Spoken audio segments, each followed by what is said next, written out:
Assalamualaikum warahmatullahi wabarakatuh. Salam sejahtera untuk kita semua.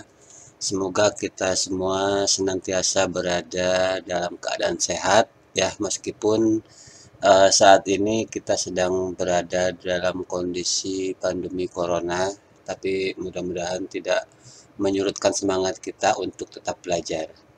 Mata pelajaran kita kali ini adalah komputer grafis dengan materi menerapkan dan mengoperasikan software pengolah vektor drawing ya, di mana materi ini akan kita tempuh selama 4 kali pertemuan.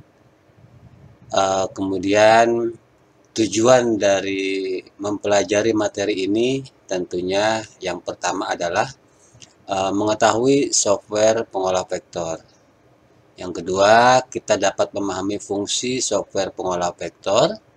Yang ketiga, kita dapat mengetahui fungsi tools-tools standar dalam aplikasi pengolah vektor. Kemudian yang keempat, itu kita mampu menggunakan aplikasi pengolah vektor untuk membuat sebuah produk atau karya. Baik, teman-teman semuanya, rekan-rekan semuanya, kita sekarang akan membahas tentang software apa saja sih yang sekarang digunakan oleh desainer-desainer atau orang-orang yang berhubungan dengan masalah desain ya, di mana software-software tersebut akan saya sampaikan di sini ya. Oke. Nah, jadi software-software pengolah gambar yang saat ini beredar itu ada, yang pertama adalah CorelDRAW. CorelDRAW merupakan software yang cukup powerful juga, digunakan oleh para desainer untuk membuat atau mendesain sebuah karya, di mana CorelDRAW ini juga mempunyai kelebihan dan kekurangan ya. Kelebihan dari CorelDRAW ini memang banyak sekali yang menggunakan CorelDRAW, namun tetap ada beberapa kekurangan juga, di mana software ini cukup berat ya dijalankan di komputer-komputer yang memang bukan spesifikasi untuk desain. Kemudian yang kedua ada Macromedia Freehand. Sebetulnya software ini cukup lama sekali ya, cukup lama sekali, dan saat ini sudah jarang sekali yang menggunakan Macromedia Freehand. Yang ketiga ada Corel Designer ya. Corel Designer juga ini cukup lama juga, dan saat ini juga sudah sangat jarang sekali orang-orang menggunakan atau desainer-desainer itu menggunakan software Corel Designer ini. Kemudian yang keempat itu ada Adobe Illustrator. Adobe Illustrator merupakan salah satu software yang dikeluarkan oleh Adobe ya, dimana Adobe ini adalah sebuah perusahaan software cukup besar juga ya di dunia, di mana Adobe ini juga memiliki beberapa software yang cukup baik ya, cukup baik sekali digunakan oleh para desainer. Di antaranya ada Adobe Photoshop, itu adalah aplikasi atau software untuk pengolah gambar. Kemudian juga ada Adobe After Effects, itu untuk membuat efek-efek video. Ada Adobe Premiere, itu adalah software untuk mengolah video dan lain-lain. Sebetulnya Adobe ini sudah cukup mendunia ya. Kemudian yang kelima itu ada Shara Extreme ya. Shara Extreme juga ini sebetulnya jarang sekali dipakai oleh para desainer. Nah, pada materi pelajaran komputer grafis kali ini kita akan membahas tentang Adobe Illustrator. Kenapa Adobe Illustrator? Karena Adobe Illustrator ini banyak digunakan di industri-industri desain, sehingga kita sengaja untuk mengajarkan kepada siswa-siswi kita tentang Adobe Illustrator daripada software-software yang lainnya. Ya karena itu, karena alasannya adalah di industri saat ini, khususnya industri desain atau industri kreatif itu banyak sekali yang menggunakan produk-produk dari Adobe sendiri. Oke, kita langsung saja kepada materi ya. Materi yang pertama itu kita akan eh, mempelajari tentang aplikasi atau software pengolah vektor drawing, yaitu Adobe Illustrator. Oke, kita mulai. Cara membuka Adobe Illustrator itu sangat mudah, khususnya untuk pemula ya. Biasa kita akan menggunakan uh, tombol start di komputer kita, kemudian kita cari aplikasi Adobe Illustrator CC 2019 ya.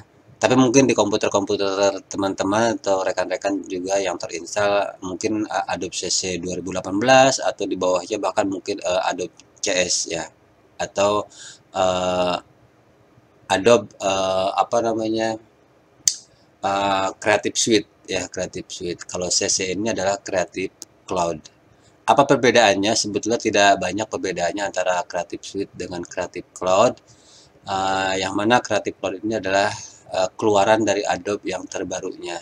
Nah, saat ini sudah keluar lagi untuk Adobe Illustrator CC 2020 ya. Jadi tergantung komputer kita atau laptop kita mampu atau tidak menjalankan aplikasi. Karena semakin diperbaharui suatu software, maka akan semakin besar resources yang dibutuhkan dari komputer atau laptop kita. Baik, teman-teman semuanya, kita buka aplikasi Adobe Illustrator untuk CC 2019.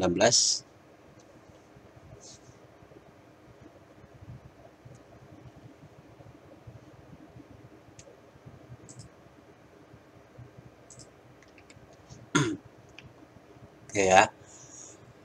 Kita akan dihadapkan pada halaman Adobe Illustrator seperti ini. Untuk membuat file baru, kita bisa klik create file new atau create new ya, atau open untuk membuka file yang pernah kita buat. Langkah pertama, kita akan membuat file baru ya, create new. Nah, di sini ada beberapa pilihan ukuran ya, beberapa pilihan ukuran. Kita akan menggunakan ukuran apa untuk membuat desain kita.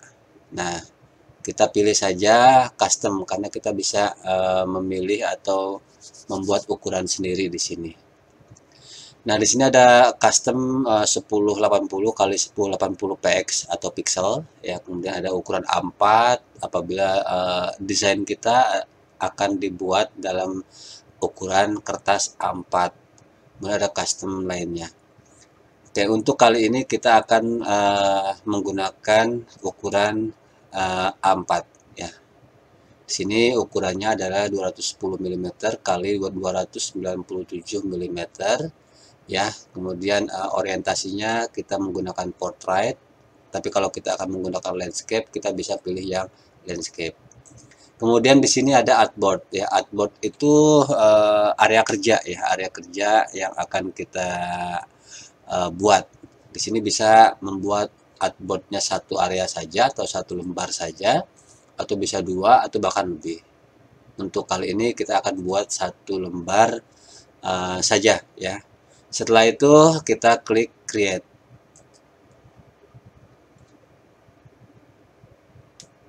Oke, nah ini yang putih ini adalah yang dikatakan dengan artboard ya, artboard. Kemudian seperti biasa, kalau software-software berbasis GUI atau Graphic User Interface, secara umum biasanya di atas ini ada baris menu ya, baris menu. Ini secara umum hampir sama, ada file, edit, object, tipe, select, dan lain-lain ya. Bahkan di aplikasi lain pun rasanya sama, peletakan baris menunya. Kemudian di sini ada toolbar ya. Sebelah kiri ini ada tools yang biasa digunakan ya. Di sini kemudian di sebelah kanan juga ini ada toolbar juga. Baik teman-teman semuanya, siswa-siswi, kita sekarang akan mempelajari tools yang ada di software Adobe Illustrator ini. Ya, sekitaran sini akan kita pelajari ya. Ini adalah tools standar yang biasa akan kita gunakan nanti pada saat bekerja dengan menggunakan software Adobe Illustrator ini. Yang pertama kita akan bahas ini adalah selection tools ya. Selection tool ini fungsinya adalah tool untuk menseleksi objek ya, menseleksi objek. Kalau saya contohkan seperti ini, saya akan buat sebuah rectangle tool atau kotak ya di sini. Oke. Nah, fungsi dari selection tool ini adalah untuk menseleksi objek ini, sehingga setelah diseleksi objek ini bisa kita pindahkan kemana-mana. Itu fungsi dari selection tools ya. Oke, kita beralih ke tools berikutnya. Di sebelah kanannya ini ada direct selection tool ya. Apa sih bedanya antara selection tool dengan direct selection tool? Yang pertama yang membedakan selection tool ini biasa digunakan untuk menseleksi sebuah objek ya, seperti itu. Tapi kalau direct selection tool itu bisa digunakan untuk menseleksi point atau path dari sebuah objek. Nah, ini titik-titik ujung ini yang dikatakan dengan point atau path atau ancor ya. Nah, seperti ini. Jadi kalau kita menggunakan direct selection tools, kita bisa memodifikasi path ini ya, seperti ini. Itu berbeda dengan selection tool ya. Selection tool ini hanya bisa untuk mengecilkan atau membesarkan objek seperti ini. Ya. Paham ya? Ini direct selection tool ya, bisa menseleksi tools-tools secara langsung seperti ini. Ya, kita bisa membuat objek, memanipulasi objek dengan direct selection tool. Kemudian di bawah direct selection tool itu ada lasso tool ya. Lasso tool ini biasanya untuk menseleksi objek seperti ini ya. Nah, jadi yang terseleksi ada 3 path saja ya, kalau atau seperti ini ya, atau seperti ini kita lasso tool ya, seperti ini, maka yang terseleksi adalah 2 path saja ya. Kemudian di sini ada magic wand tool. Magic wand tool ini fungsinya untuk menseleksi, tapi biasanya ini digunakan untuk image atau raster ya. Jadi sementara ini kita lewatkan dulu untuk magic wand tool. Kemudian di sini di bawahnya lagi ada curvature tool ya. Curvature tool ini fungsinya untuk membuat kurva ya, seperti ini. Kita contohkan apa namanya, ini adalah curvature tool. Di sebelahnya ada pen tool. Nah, pen tool ini fungsinya untuk membuat objek juga seperti ini. Berbeda dengan kurva ya. Kalau kurva itu bisa dibuat sesuka kita, bisa membuat oval atau lainnya. Tapi kalau pen tool itu sifatnya dia untuk membuat kurva lurus ya, kurva garis lurus. Oke, itu pen tool. Ini saya hapus dulu. Kemudian di bawah pen tool itu ada type tool atau text tool ya. Type tool ini seperti terlihat di sini simbolnya huruf T, berarti ini bisa digunakan untuk membuat atau mengetik sebuah teks ya, seperti ini ya. Oke, text tool ya. Kemudian di samping text tool itu ada line segment tool. Ini bisa digunakan untuk membuat garis ya, seperti ini. Ini line segment tool. Oke, kemudian selain itu ada paintbrush ya. Paintbrush ini biasa digunakan untuk apa namanya, membuat kurva ya, membuat kurva, tapi seperti kita menggunakan sebuah pensil. Nah, seperti ini ya. Ini menggunakan brush atau paintbrush tool ya. Kemudian di bawahnya lagi itu ada erase tool ya. Ini ada erase tool. Ini fungsinya untuk menghapus ya pad seperti ini.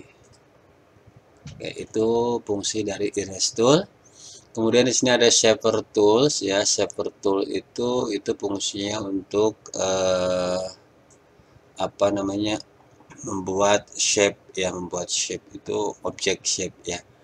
Kemudian kalau kita tekan lama ya, kita klik agak lama akan muncul beberapa pilihan di sini ya. Ada pencil tool, ada smooth tool ya, ada pad erase tool, ada join tool. Nanti kita pelajari satu-satu ya. Kemudian di bawahnya itu ada rotate tool. Rotate tool fungsinya untuk memutar objek seperti ini. Oke, kita rotate. Caranya klik rotate, kemudian klik di mana kita akan memutar sambil menekan tombol Alt di keyboard, kita klik. Nah, seperti ini ya. Sini kita bisa isi derajatnya ya, kita preview dulu seperti ini baru oke. Ini fungsi dari rotate tool. Oke ya, rotate tool itu fungsinya untuk memutar objek. Saya kembalikan lagi, ini saya hapus dulu ya. Kemudian rotate tool kalau kita klik lagi agak lama, dia ada reflect tool. Nah, reflect tool ini fungsinya untuk membalik sebuah objek, mencerminkan ya, mencerminkan sebuah objek. Aduh, susah ya. Coba kita akan buat sebuah objek ya, sebuah objek menggunakan pen tool ya. Menggunakan pen tool, sebuah objek segitiga. Oke. Nah, kita akan gunakan reflect tool ini untuk membaliknya ya. Sama, kita klik reflect tool, kemudian kita tentukan di mana akan membalik atau mencerminkan objek tersebut. Sambil menekan tombol Alt, kita klik di sini. Ya. Nah, seperti itu. Itu untuk membalikkan sebuah objek. Ya. Kemudian tools lain juga yang nanti akan sering kita gunakan itu ada width tool ya. Width tool ini fungsinya untuk width itu untuk melebarkan sebuah apa namanya, pad ya, sebuah kurva. Nah, seperti ini. Oke ya, ini fungsi dari width tool. Oke, kita back lagi, kita Ctrl Z ya. Kemudian ini ada wrap tool ya. Wrap tool itu untuk apa namanya, ya mungkin membengkokkan objek ya, membengkokkan objek. Kita break lagi. Kemudian di bawahnya ada shape builder tools ya. Shape builder tools ini kalau saya contohkan seperti ini ya. Nah, kita punya dua objek seperti ini ya. Objek elips ada di depan dan objek segitiga ada di belakang seperti ini. Nah, coba kita blok semuanya, lalu kita gunakan di sini shape builder ya. Kita bisa membuang sebagian dari objek ini dengan cara menekan tombol Alt di keyboard lalu klik. Nah, seperti ini ya. Jadi kita punya dua objek sebetulnya di sini, apa namanya, elips dan perpotongan tadi ini. Itu shape builder tools ya. Kemudian yang perlu kita pelajari juga itu ada gradient ya. Gradient untuk memberikan warna gradasi ya pada sebuah objek, gradient tool. Kemudian ada lagi mungkin sini ada blend tool ya. Blend tool nanti kita bahas tersendiri tentang blend tool. Kemudian di sini ada eyedropper tool ya. Eyedropper tool itu biasanya digunakan untuk mengambil warna ya, mengambil warna. Contoh, misalkan kotak ini akan kita beri warna ya dengan menggunakan eyedropper ya, warnanya seperti ini. Kita klik di sini ya. Jadi warna dari objek ini akan sama dengan warna pada objek lain yang kita klik dengan menggunakan eyedropper ya. Kemudian di sini juga ini saya Ctrl Z lagi ya, saya balikin lagi. Ini saya hapus dulu ya. Kemudian yang berikutnya ada simbol sprayer. Nah, simbol sprayer ini fungsinya untuk membuat spray ya, spray. Nah, tapi kalau di sini ada masalah. Please select simbol. Oke, berarti kita harus memilih dulu simbolnya ya. Di sebelah kanannya ada simbol, atau di window kemudian cari simbol. Nah, di sini simbolnya misalkan contoh kita akan menggunakan simbol yang ada bawaan dari Adobe Illustrator seperti ini. Nah, ini fungsi dari apa namanya simbol sprayer tool. Nah, seperti ini ya. Kalau kita pakai simbolnya bunga seperti ini, kita buat seperti ini ya. Oke, itu bunga. Itu simbol sprayer tool ya. Kemudian di sebelahnya ada kolom graf, ini untuk membuat grafik ya. Untuk membuat grafik, di sini ada artboard tool. Artboard tool itu untuk mengatur artboard ya, area kerja. Nah, kalau kita klik di sini, ini area kerjanya kelihatan. Di sini bisa kita kecilkan area kerjanya atau dibesarkan. Oke, itu artboard tool ya. Oke, itu mungkin tools-tools yang perlu diketahui ya oleh kita, oleh kalian, sebelum nanti kita beranjak kepada apa namanya, kita beranjak kepada pembuatan vektor ya, pembuatan vektor. Baik, itu mungkin pengenalan tentang sedikit tentang software pengolah vektor drawing, khususnya Adobe Illustrator. Mudah-mudahan bisa dipahami penjelasan ini ya. Setelah mengikuti penjelasan ini, mudah-mudahan kita semua bisa mengaplikasikan software ini ya. Kita belajar terus, kita aplikasikan software ini dengan membuat karya-karya terbaik ya. Tentunya karya-karya terbaik yang berhubungan dengan desain grafis ya. Baik, itu saja yang bisa saya sampaikan pada pertemuan ini. Mudah-mudahan dapat dicerna, dapat dipahami.